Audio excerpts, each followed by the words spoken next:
नमस्कार दोस्तों, आज हम बात करने वाले हैं mortgage loan with bad credit.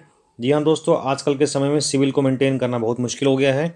उसकी कई वजह हो सकती हैं। जैसे आप इंटेंशनली पेमेंट तो करना चाहते हैं, पर काम धंधे स्लो होने की वजह से आप ऑन टाइम पेमेंट नहीं कर पाते, या एक दो दिन लेट हो जाती है पेमेंट। इस वजह से आपका सिविल डाउन हो जाता है।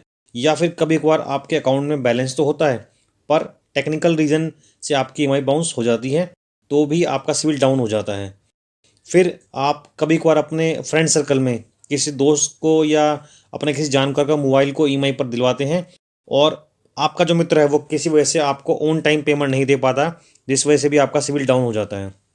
दोस्तों, अब मेन टॉपिक पर आते हैं। अगर सिविल डाउन हो ही गया हो तो हम मॉर्टगेज लोन कैसे ले सकते हैं। दोस्तों, हमें सिविल क्या होता है और कैसे डाउन होता है ये तो मालूम हो ही चुका है, पर अब बात करते हैं मॉर्टगेज लोन की।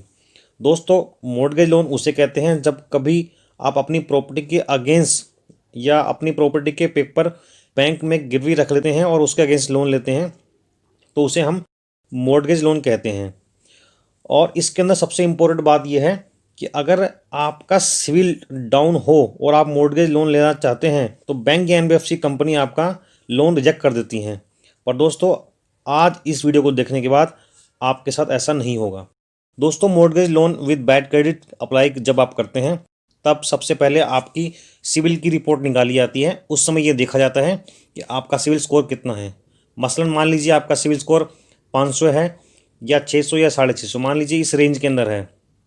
तब आपके द्वारा दी गई ईएमआई की पूरी हिस्ट्री देखी जाती है कि जो भी आपने लास्ट 6 से 8 महीने के अंदर जो आपने ईएमआई पे करी हैं वो किस डेट पे करी हैं, मतलब बाउंस होने के बाद पर्टिकुलर कितने दिनों बाद आपने पे करी हैं। इसको हम नॉर्मली डीपीडी कहते हैं, यानी कि डेज पास्ट ड्यूज, मतलब कितने दिन के बाद आपकी जो पेमेंट है वो बैंक के अंदर या एनबीएफसी में आपने पे करी है। तो बैंक या एनबीएफसी को आप इस बारे में कन्विंस करें कि आपने जो पेमेंट है वो उसी महीने कर दी है जिस महीने आपकी ईएमआई बाउंस हुई थी।